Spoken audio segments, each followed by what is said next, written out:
read it yet. You have to face the camera, read it without laughing. You cannot laugh once. Filming. You can't smile or giggle.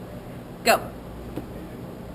As a paramedic, it is often difficult to not only eat at work, but to eat readily healthy. I developed a sweet tooth one day, and if there's one thing I love, it's gummy snacks. Oh look, sugar-free gummy bears.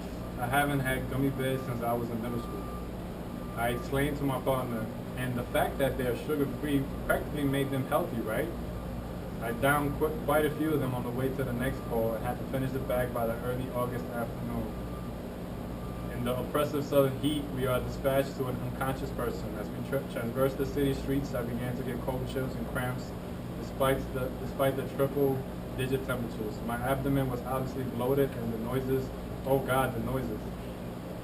We arrived on the scene and quickly loaded the critical patient into an ambulance. I grabbed a firefighter to ride with me in case the patient crashed before we got to the emergency room.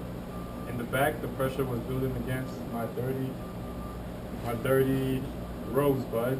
I had to release something and thought that if I could just let some air out, I might have to change my pants. I leaned to the side, putting pressure on one cheek to try to sneak it out without being noticed. I was able to get it off without soiling myself, but the smell, oh my God. He's laughing. Trying not. My man wrinkled his nose, and I wiped the sweat from my face. Next page. Oh, you got it. Does she have a GI bleed? A necrotic valve? He asked. As soon as we hit the ER doors, I was off like a canyon or the metaphine for the bathroom. I tried to use a hallway bathroom, but it was occupied. My only other option was the bathroom right outside the nurse's station. I mean, it was right outside the nurse's station. The door was a mere 5 feet from the desk. All those pretty young nurses with no other option. I ran back trying to keep my cheeks. You laugh. That was one. Little staccato bursts of sulfuric farts punctured each yard as I raced for the finish line, hoping that I could keep my chocolate starfish strings tight enough to stem the tide. I ripped the door open and somehow managed to drop my pants without undoing my belt. What erupted sounded like a steamroller driving through a bubble wrap factory.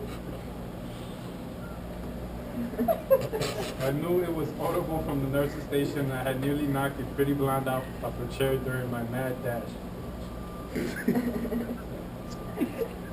As the sense of relief from the pressure washed over me, so did the smell. It smelled like someone took a bag of dirty diapers, filled it with rotten body parts, and let it sit in the sun for 2 weeks. I sat there petrified, but also doubled over the sort of cramps that made one pray for death. Tanya, what is that smell? Came a voice from the outside door. I knew there was no escaping with my dignity intact. I sent a text to my partner from the bathroom telling her I was sick and to let me know when she was ready to leave. When she replied, I dashed from the bathroom back to the ambulance. I gotta go home, I'm sick, I told her. We started back from the station. We were a few miles away from where we witnessed a car wreck. The kind of car wreck where you know someone is injured and it's hard to sneak past it when you're in a enormous truck that says ambulance. We had more units responding that if I could just keep from shorting, I'd be okay. I stepped out from the truck, cramping and sweaty, and knew I was over my head.